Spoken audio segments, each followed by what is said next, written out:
Okay, guys, in the next episode of Denim and Leather Podcast, we have the solo career girl, Sara Loera, and also famous from Postmodern Jukebox and Ken Tamplin Vocal Academy. Hi, Sara. Hello, good morning. Sorry, it's not morning where you are, but it is where I am. Yeah. How does your last name sound, Loera? Yeah, Loera. Mm-hmm. Sara Loera. Okay. It would be, in my language, it would be much harder, like Sara Loera, you know. That's cool. With R. Right, yeah, Sara Loera, yeah. Well, that's my last name from my family that raised me, but I'm actually, not everybody knows this, but I'm actually half Iranian. So my real last name would be Rajabi. Rajabi, I don't even really know how to pronounce it properly, but it's a long and convoluted story. My family, Rajabi, probably Rajabi. Yeah. Oh, great. Yeah, nice. Okay, so I wanted to ask you first, before we go into your big career steps, I wanted to ask you, how did you start with music? And I know some of your biography, but I don't know a lot. Yeah. I started out thinking that I was going to do like musical theater and be on Broadway and stuff. And I wanted to do that. I wanted to be a singer and an actress. And pretty much my whole life I wanted to do that. And then I got into the theater world and did some musicals and stuff. And it just wasn't a fit for me. I just didn't really like the atmosphere, and like it was really competitive, and the people were kind of catty and a little bit bitchy, and I was just like, you know what, these people are nerds, man. This is not my scene. So I stopped doing that, and then I was like, all right, I'm just gonna get like a normal job. So I went to university. I got a degree. What was that? That was academy or it was high school? This was like university. University, okay. Yeah, this was like during university. It was music university or no? No, it was just like a regular community college here in California. Okay. Yeah, in Fullerton. Yeah. And then I went to Cal State Long Beach and got a degree in communications, and thought that I would work in like music marketing or music PR or something like that. And so I did that for a while. I graduated and I got out, and I was like working in an office. And that wasn't for me either, man. That sucks too. And I was like, it's not gonna work. So I was always like, I've been obsessed with music my whole life since I was as long as I can remember. And at the time, I was also DJing, and I wasn't really working in bands yet. I was just DJing, and there was like an underground subculture here in LA. I don't know if it exists in Macedonia. I know it exists in different parts of Europe. It's like a mod 60s scene. Okay, yeah, where people, it's like a mod revival scene where everybody like is into all this obscure 60s music, and they get dressed up like psychedelic, and like. But when was it? It was like early 2000s. Yeah, this must have been like late 2000s, like maybe like 2008, something like that. 2008, 9, around there. And so I was all into that. And I still have like all my records. And I mean, I have like just, like boxes of 45s, and it's all dusty. Yeah. This is actually a really cool song by Love Machine. It's called Witch's Wand. Anyway, I do recommend this one. But yeah, I was spinning records like all the time, and just being a music junkie like I am. And it was really fun, by the way, like collecting. I spent so much money on all these rare records. I have some like ones that are really worth a lot as well. So I was doing that, and I always knew I could sing, but I was more confident actually in my dancing ability, because I was never trained as a singer as a kid or anything, but I danced my whole life, and even did some like professional dance gigs like in college and stuff. And so I was always a dancer, and I wasn't as confident about my singing, but I knew I could sing. But every time I would audition for like theater stuff, they would always cast me as like a principal dancer, like who would also sing.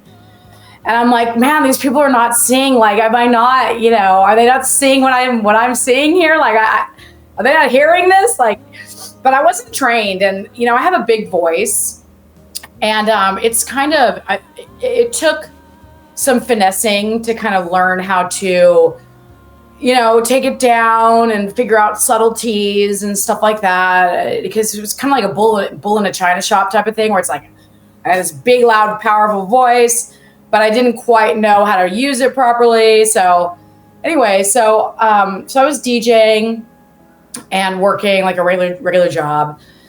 And then I saw an ad. I had my photos up on a website called One Model Place. This is like a website, like a casting website where people can cast you for like commercials and modeling gigs and stuff like that. Because I was doing a little bit of modeling. I used to do like, I was also into like the rockabilly scene. And so I would do like motorcycle magazines and like car magazines and stuff like that. And it was really fun. I was doing that. Like Betty Page or something, yeah. Yeah, like that, like pinup stuff. Stuff.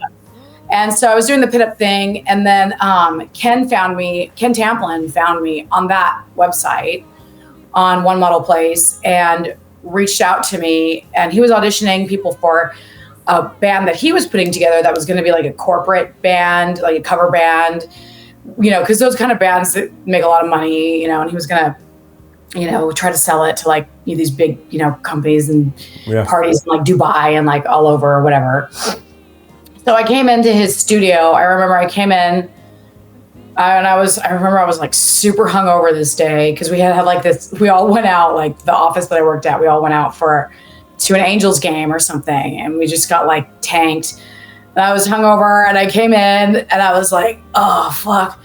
I sang Barracuda, which I don't know why the hell I chose like the hardest song ever to sing when I was like super hungover and, had very little training. But I did a great job. And he was like, wow. And finally somebody recognized, my vocal power. Because I think it was, because Ken's obviously a rock guy. And, most of the stuff I was doing before was like, it was theater stuff. And it's a different way of singing, So maybe I wasn't really cut out for like the musical theater thing, but I was like definitely good for rock. And so, so he really liked me and he hired me for, he got me involved with that band. And we did a promo video. And then nothing came of it because the economy crashed. This was in 2008. The economy crashed and nothing ever came of the band, but he was also kind of working on his academy. That was like the very beginning of the academy. And that was like, it was in its, infant stage. And you guys are still together. I mean, like as an academy together, right? You still sing with him? Yeah. Yes. He and I are definitely still in contact. I was supposed to go out there and record some stuff with him like in the summertime, but it didn't happen. I think he was like in Germany or something, but I need to reach out to him actually and be like, hey, what the hell? Like, let's record because your people want to see me. Because they miss me. I see comments like on Facebook and stuff like, where's Sara? We miss her. Yeah. So the band thing, Ken's band thing didn't take off, but the academy obviously did. And so, around that time he was like, all right, let me use you for my channel, my YouTube channel, because the band thing isn't working out. So he had me and a couple other singers, and Gabriella and started recording stuff for his channel. And then, and then, that's right. Then I went to China. So then this guy, Ken had given my number to some agent in China. And it was really weird. The guy was actually in the movie Big Trouble in Little China. Whoa. Yeah, and I guess he's kind of like, he's like one of the main villains. I guess he says like thunder or something like that. And he wears like some, I don't know. It's the guy with the electricity and shit. Yes, him. It was him. Whoa, fuck. It was him. His name's James Pax. He's a psycho, by the way. He's never going to see this, I don't think, so I can say that. But I don't know what the hell happened to that guy. But so like James Pax Ken had given him my email address, and James Pax was contacting me to try to get me to come out for some contracts in China, because Asia, like there's a big circuit out there for working musicians, because there's lots of live bands and all the hotels and stuff, and there's just so much money out there in China. And lots of people concentrated in one place. Right, exactly. Oh my God, tell me about it. So that guy James had been contacting me, and I was like, I'm not going to China. Like I didn't really have any interest in it at the time. And then my boyfriend and I broke up, and it was like really just ugly and bad.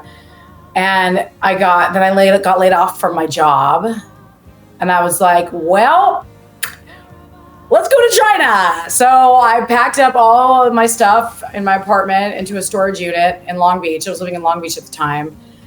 And I packed up all my shit, and I got on a plane, and I remember my dad was like super freaked out. He did not want me to go, but he drove me to the airport, and I went to China, and wow, that was an adventure. I actually had a really good experience out there for the most part. You made a tour? I would love to go back someday. You were touring there? Yeah. I was mostly in like one place. I was mostly in Guangzhou. For almost the whole time. I was in Beijing for a short amount of time, but the main work I did was in Guangzhou. So I would love to go back someday. As soon as I think my ban has been lifted, because I was banned from the country for I think 3 years because we got kicked out of the country. My band got kicked out of the country. Which is another story to tell.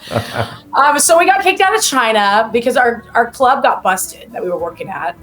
Wow. My whole band went to jail they didn't have like, this is a very salacious story I'm about to tell you, by the way. So the club got busted. My band got arrested because they took everybody in the bathroom and made everybody take a drug test.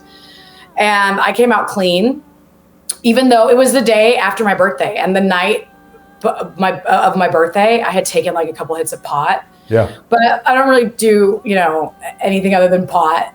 But my band came up, and thank God I didn't test like positive for pot, because I would have gone to jail too. But I just barely, took a couple hits. I can say this, right? I mean, it's legal in California. So anyway, but my band like tested like for positive for at least like for pot, and they all went to jail. And then they figured out that like we didn't have the right working permits or something, and they kicked us out of the country. So that happened. But so we got kicked out of China, but I wasn't ready to go home yet. I was like, no, it's not over yet. It's not over. The adventure's not over yet. I need to stay out here at any cost. I need to get a gig somewhere. So I got a gig. I found an agent in Malaysia, and did some work, got some bookings through him. So I went to Kuala Lumpur for a few months. I think I was there for 4 months and did some work there. And then I got a contract in Indonesia at the Ritz-Carlton in Jakarta, and did that for about 4 or 5 months. And then, it had been maybe like a year and a half had passed since of me being in Asia. And by then I was ready to come home. I was like, all right, let's get the fuck out of here. So I came back to the States.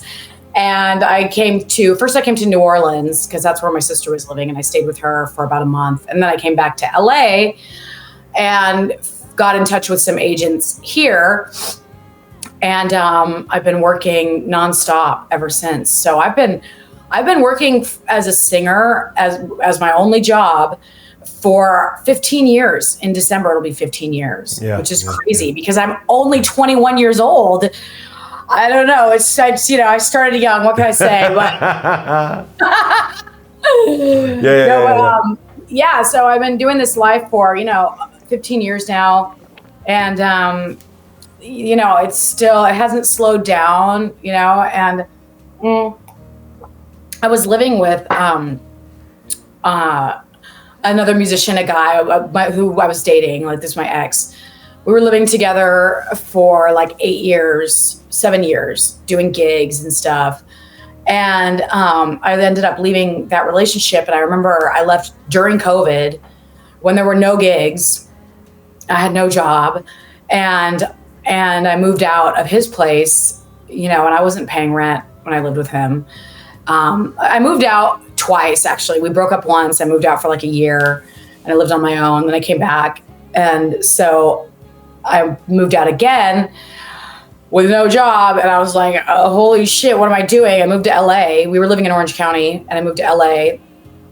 So basically the lockdowns during lockdown. got you separated. Yeah, it did. Oh, it was terrible. Well, it was like all the problems that we had that we were able to ignore, all of a sudden you can't ignore them anymore when you're stuck in the house with somebody 24/7 for months, Okay, yeah. So I moved out and I remember I was terrified because I didn't have a job and I would be paying more rent than I had ever paid before and stuff. And it actually turned out to be great. And I've made more money now than I've ever made. And I've been living in LA by myself for 5 years now. And I love it. And so I'm still doing it. And, I've done tours and stuff, as you know. I'm going out of town this weekend for a gig in Chicago. And I'm just working nonstop. I do Vegas a lot. I did read that you also got some solo albums released, right? Yeah, I have one solo album, and it's I want to do something another one.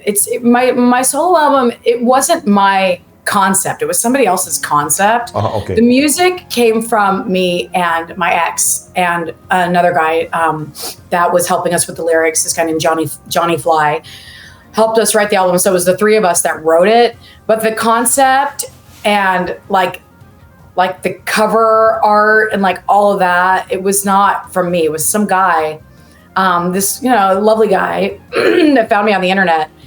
And you get these people who have a lot of money, and they want to be rock stars, but they don't have any like talent, ability, yeah.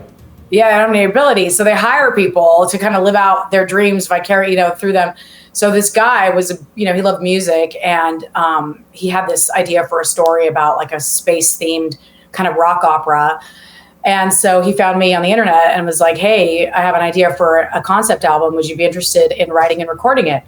And I said, sure, So he paid us to do it and everything. And, but at the end of the day, I'm not like I don't really identify with it really closely. And I hate the cover. Like I hate the cover because I have like a gun and it's like, I hate it. So I would like to do something. I don't hate the music. I like the music. The production, the guy that he got to like mix and master it, like did not do a great job. So I'm not super, super stoked with like the production quality of it. It's just okay.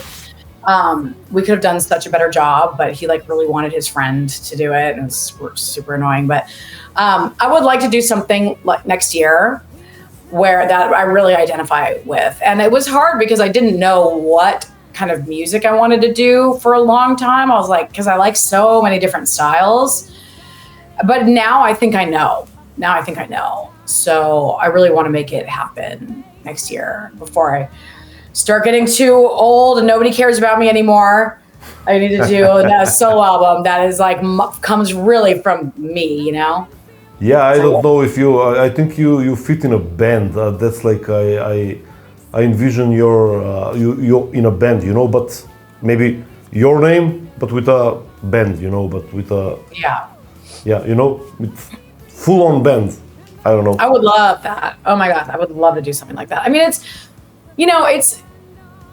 sometimes I don't know if I want to do the whole like be in a touring band thing because I've done that and I've had a taste of that and it's kind of a hard life, Yeah. And so I'm not sure if I want to really take it to that level. I mean, it'd be nice if it was successful and people wanted me to tour and stuff. I mean, obviously if that ended up happening, I would do it, but it's not the end goal for me.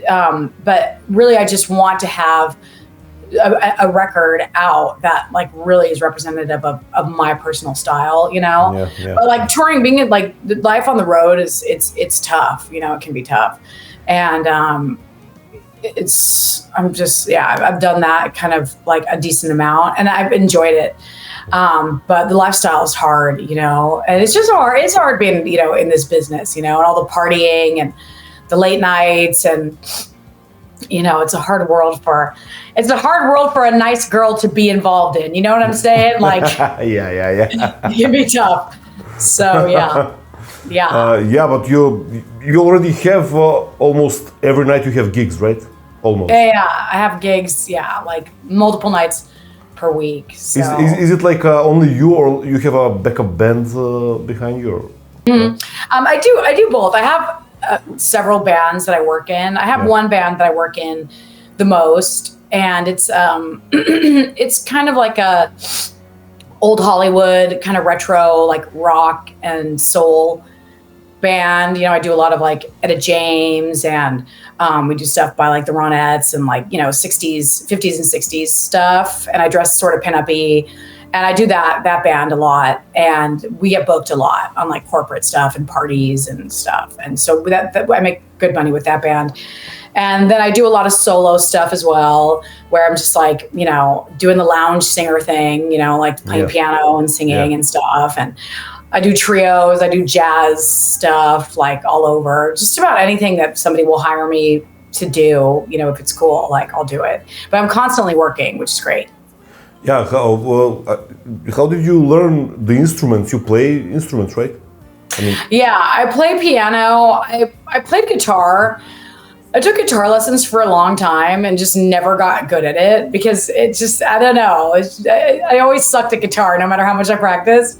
But piano was kind of easier for me. So I played piano and I had to learn how to do that. Actually, I learned how to do that during COVID really because like I never had solo gigs before COVID, but once, during the pandemic, once the gigs started coming back, they didn't want to put like groups of people together, so I was doing like a lot of solo work, and so I had to learn how to play piano. Before that, I always had a piano player, working with me, but it was good. And I started teaching also, like teaching voice during COVID, which was really cool. I didn't know if I was going to like it, if I was going to like teaching, but I absolutely love it.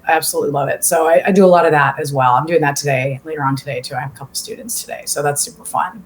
Awesome. So you give some lessons. How did you got involved in postmodern jukebox? Postmodern jukebox. It's funny. I'd known about PMJ, obviously for a long time, and always wanted to work with them. And I remember I did a promo video for my band that I was mentioning, the kind of retro-y, like the one where I dressed like a pinup. And we filmed a promo video. I was like, it came out really good. And I thought, I'm going to send this to the postmodern jukebox people. So I DM'd them on Instagram with that video. And I said, I basically was like, hey, look at me. You guys should work with me. And they were like, okay. And I was like, okay. And then about a week, I was on a Zoom call with Scott Bradley. And a few months later, I was on the road with them, and it was really great. I had a great experience with that band. They're awesome. The musicians that work with them are just like really, really great people, and the arrangements for the songs that they do are so good, and the musicianship is just so good, and I really had a great experience with them. I love those people. I'm seeing them next week on Monday because I'm going to be in Virginia next Monday, and so I'm going to go see the show and go backstage and say hi to everybody because I awesome. Love those people. Awesome. You did record something with them or only live? Only live. I need to reach out, and like suggest a song, because that's kind of how the singers do it. Like they'll come up with an idea for a song and reach out to Scott. But I was kind of more interested in touring with them when I first met with Scott. What I really wanted to do was tour, because I had never been on a tour before. And I really wanted to do that. So I was able to do that. But now I would like to do a video. I just don't know what song I would do. I have to think about it, Yeah. But I toured Europe, Canada, and America with them. I think I went out with them 3 times. And had a really good experience. So super cool. Love them. PMJ rocks. Awesome. And next thing I wanted to ask you about, you said already about Ken Tamplin Academy and about Ken Tamplin. How did you meet and how did you went in that direction? He gave you lessons, right? Yeah. Oh yeah, definitely. About singing. Yeah. Ken really, he really gave me my start in this business. He really did, and because everybody needs somebody to kind of give them their lucky break or whatever. And Ken was really kind of that person for me, who kind of put me in contact with people and, got my voice where it needed to be. And, so, so I worked pretty extensively with Ken in the beginning. And then, once we stopped doing like actual lessons, the things that I would learn from Ken would be like in the studio, because when you're in the studio with him, you learn so much. So that was really my training ground. With Ken was like in the studio. I learned a lot from him. And you recorded a lot of videos together and a lot of songs, right? I did a lot. I did a lot of covers. Yeah. A lot of cover songs over the years. Yeah. Oh my God. So many.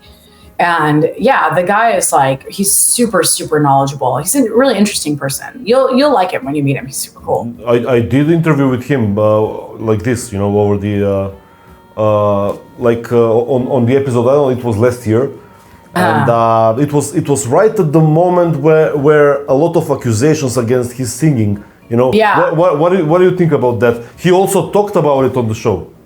Yeah. Well, let's see, what can I say? So I'll just be totally honest. I'm just going to be blunt. I'm just going to be blunt and honest. So I think that here's the thing about like that whole situation. What broke my heart about it was that people were saying that he can't sing and that he's just a phony. And I'm like, oh my God, like they have no idea. I mean, because I would be in the studio singing like Led Zeppelin. I'd be like, fuck, like I can't sing that. And he'd come in and he'd be like, no, just do it like this. And he would do it. And I'd be like, okay, if you can do it, like I can do it. I mean, the guy is extremely talented, like otherworldly singer. And so it broke my heart that people were accusing him of being a phony and not even really being able to sing. I was like, oh my God, they have no idea like how talented this guy is.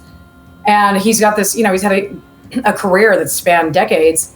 But the problem with Ken is that his ego got the best of him, his ego got the best of him, and it happens, sometimes to all of us. And I think that now I don't know what he said on your show or what his, response to all of that is at this point.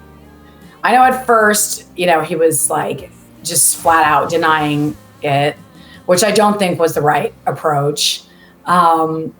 But I think his ego just got the best of him, and he just didn't want to disappoint anybody. And he's obviously been this big vocal coach for a long time, and he didn't want to leave any room for error. And so, so he overcompensated, and it bit him in the ass, So and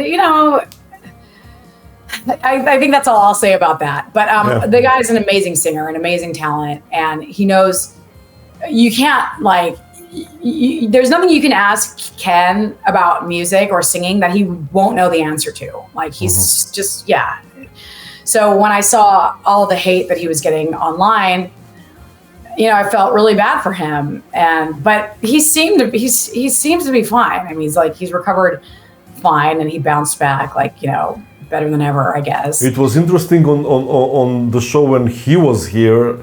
it was interesting that I didn't wanted to ask him about it. You know, I was like silent about it and asked him about something other than that in the academy. How is the academy going? How is the vocal academy going? And he started about the attacks. And he was the one that I was like, okay, you don't have to speak about it. No, I want to speak about it. You know, he was like, you know, and I know that was really rough for him, but he's pretty tough. I mean, Ken's been through a lot of shit, you know, and so like this is just another intense thing that he had to go through. Yeah. And he went through it, and he came out the other side, and he's fine. And so I hope to see him soon. I should reach out to him today and try and schedule something. Yeah. But yeah, that was crazy. I couldn't believe it. I was like, oh my God. Say hi to him from me. He remembers. I will. I totally will. Yeah. Okay, Sara, what are your? I know you have some future plans. I mean, you just said maybe a record, but what are your short-term and long-term future plans, if you have any? Yeah. Well, I want to so I have a YouTube channel, and I want to do more with that. And I have an idea for a show, for a YouTube show that's music related, obviously, because that's all I care about is music pretty much, and spirituality and outer space and aliens. Have you heard about Three Eye Atlas, by the way? Have you heard about the interstellar object? Yeah, I'm kind of not buying it. I don't know. I think it's probably a comet. No, I get it, but I know it's probably a comet, But I'm not buying the hype of the scientists that are claiming something that, you know, regular people were saying it like 20 years ago, and they were like, no, you know, there's no... and now they are saying it and nobody believes it. Right, exactly. Now the scientists are saying it and nobody believes it. Exactly. Yeah. Exactly. Yes. Well, so I have a lot of varied interests, but I'm really, you know, obviously music is like my main thing. So I want to do a YouTube show where I interview people about, well, I have my whole idea. So we'll see how that plays out. But I want to do more stuff on YouTube because, like I said before, I'm not really, while I do want to put out original music and have it out there. Yeah. I'm not really super interested in doing the whole like touring solo artist thing. I'm tired. Like I can't do that shit. You know what I mean? So if I do YouTube, like I can do it from home. I don't have to leave LA. Like I can do it all here. And I love YouTube. I love the internet. The internet loves me. So I feel like that's a really natural way for me to go. Yeah. Are you putting any effort into Instagram, Facebook? You know, you're pretty famous there, but you're putting any effort or no? I'm doing I have some effort into Instagram, Facebook, and like TikTok and stuff. You're pretty famous there, yeah. Yeah, I was doing more on Instagram for a while, but then like Instagram like got mad at me because I was advertising a certain website that I also do work on. Are you able to edit this, by the way, if you want to? You can edit this if you want to, right? Well, like I do OnlyFans, right? Okay. So I do OnlyFans. So like I'm just going to say, I don't do porn on OnlyFans. I don't do any nudity from the waist down on OnlyFans, right? But I started an OnlyFans account during COVID. And I do it like with my partner. So my partner like does we do our photo shoots together and stuff. Like he's not in the pictures, but it's just me. But, you know, it's not super explicit or anything. And I advertised it like in my stories on Instagram. And the picture was like not even like slutty at all. And Instagram like saw it, I guess, and then like put a strike against my account. And I was paying I pay for the Meta, you know, subscription. It's like $15 a month. And I was like, man, fuck you guys. Like, you know what I mean? And then I'll see stuff on Instagram that's like 10,000 times worse than, you know, and my whole Instagram page is all singing. There's like nothing. You're seeing Kim Kardashian on the other page, you know? Exactly. It's like I see like like naked chicks on, like, not with like nipples showing, but like like naked butt cheeks and everything, and like super slutty pages on Instagram that are like, have like millions of views. And then I post like one story advertising like my spicy link, and then, they gave a strike against me. So I was kind of over them for a while, but I did just the other day, finally got it lifted, because I had to like go in and like have them review my account and stuff. And like, cause there's nothing salacious about my account. I mean, the thing is, it's like, I remember when I first started doing OnlyFans, it was like this big, oh my God, everybody was, well, not everybody, but a lot of people were just horrified. They were like, oh my God, you're doing OnlyFans. And, assumed that I was like, sticking cucumbers up my butt or whatever, which I'm not, It's like, you can do anything you want on there, And so like, it's just another avenue of, it's just another revenue stream for me. It's another way for me to make money. It's another form of entertainment, and I don't cross my boundaries. I don't do anything that I'm not comfortable with. I don't do full nudity. I just like take sexy pictures and post them, and people like, it's the kind of pictures I post on OnlyFans are, you would see on Instagram. Like they're, you know what I mean? That's like the level of what it is. But you're not going to see that on my Instagram, because I don't post stuff like that on my Instagram. But if you want to see that, then you can go subscribe to my OnlyFans and see stuff like that, So like, people made this big stink about it. I remember Ken was like really upset. He was like super mad at me. And I was like, dude, like loosen up. Like, it's not, you know what I mean? People just assumed the worst when they found out I was doing that. So, but I have fun with it, and, I'm not going to do it forever, but while I still am like young and I look good, like I might as well, you gotta utilize all your talents, all your gifts. Hey, Lorraine Lewis, the singer? She's from Femme Fatale and from Vixen, from back in the day. Oh, cool. Yeah, so she's like, she's from the 80s, singer. She just joined OnlyFans I know that she sponsored it on Instagram, but I don't see that she was blocked. She was advertising it. She was on my show before that, and I've seen it on Instagram that she is promoting it, but there was no block of her. That's cool. Yeah. They totally like messed with. They like gave me a strike against my account, which was a huge bummer. But like I said, I got it lifted. So so that's been that was a great way to make money. I remember when I first started it, I made $10,000 my first month. I was blown away. Oh my God. But then I had to like back off, because once the money starts coming in like that, it's tempting to, because people want to see more, and I was like, I really didn't want to do anything that I would regret. So I had to kind of like back off of it for a while, so I didn't get too sucked into that and start doing things that I might regret. So I did. So I kind of like backed off of it for a while. And then I started making less money, as time went on, because I just didn't want to, I knew what people wanted to see from me on there, and I wasn't willing to do that, So it's good, because the fact that I've been able to maintain my boundaries on that site is why I've been able to do it for so long, because I haven't done anything where I'm like, but I'm just horrified and I want to shut the whole thing down, So I think I've had it up for 2 years now, and it's going great. So anyways. Hey, you wouldn't do it and couldn't do it in China.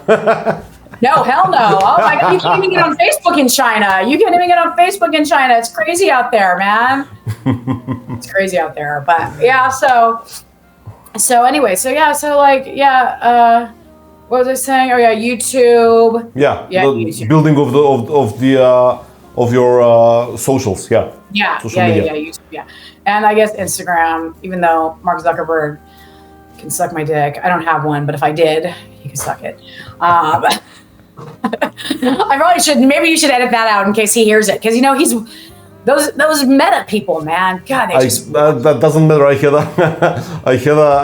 JJ French. No, I had someone from the famous 80s guys were were talking bad about Spotify.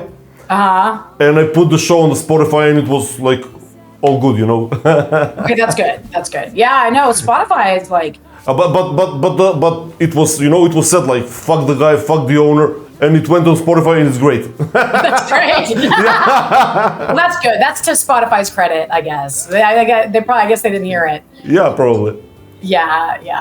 But I know that people are really up in arms about Spotify right now. Because they're just ripping artists off bad. So, a lot of artists are against it, you know. Of course. I mean, the big. Yeah. It's a hard life, man. You know, it's hard being an artist and making money, and it can be really tough. And if you're a guy, I mean, and you're like, say you're like a professional bass player, like that's a hard life, dude. Because it's like you're not a hot chick, you're not a front man or front woman. You're just, you know, you're working like you better be fucking good, like really good and really good at networking and all that to be able to make a living doing it. It's not easy, you know, it's not easy. And, you know, I'm lucky that, you know, I am a female and I look good and I sound great and everything because I'm more marketable, but, it's a hard life, you know, being a full-time musician. Yeah, it was it was like something Dee Snider, you know, Dee Snider from Twisted Sister. It was something he said in an interview. I always laugh about it. He was like, when MTV came out, it was all about the video, you know, everybody made a video, you know. And it's like Joe Walsh, you know, the singer Joe Walsh. Yeah. Joe Walsh is against videos. Yeah, well, have you seen Joe Walsh? Exactly. Right. You know, and that was probably tough for a lot of artists who didn't look. Look at Phil Collins. You know, obviously he's had a huge career and nothing. You know, I mean, but I'm saying like, you know, you got these guys that are insane musicians, but they're kind of nerdy looking. You know, I mean, Phil Collins is not a great example because, like, obviously he was great on MTV and everything. Yeah, he made it with his talent. He's kind of a funny looking dude, a little bit, you know, and like, you know, he's not like Billy Idol, you know, who's super hot, by the way. If you know anybody who knows Billy Idol, give him my number. I think he's single. But anyway, but like, I know a promoter who done some gigs with him. Yeah. I love him. He's not like this, you know, super cool looking dude. And so I think that would have been hard for a lot of artists. So all of a sudden they have to be glamorous and blast it all over TV and like look great. And like, not all of them look great. They're just really talented, you know? So I can see how that really changed everything. And maybe not for the better, because now you have people who are not super talented, but just look really good. And, you know, so it kind of went that way. So in some ways it might've ruined it a little bit, but whatever. Yeah. Okay, Sara. We gotta finish up with the show, and you know, it's just morning for you, so you gotta probably you have some errands. I gotta get my day started here.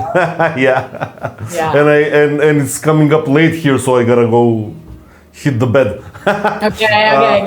Okay. Thank you for this. It was very spontaneous and great. I loved the talk. Good. Thank you so much, Euros. Thanks for having me on. Of course. We'll do it again when you have some news, you know, in the future. Okay, great. Yeah, I'll hit you up. I'll let you know when my album comes out. Yeah. Thank you. Thank you, Euros. Bye-bye. All right. Okay, take care. Bye-bye.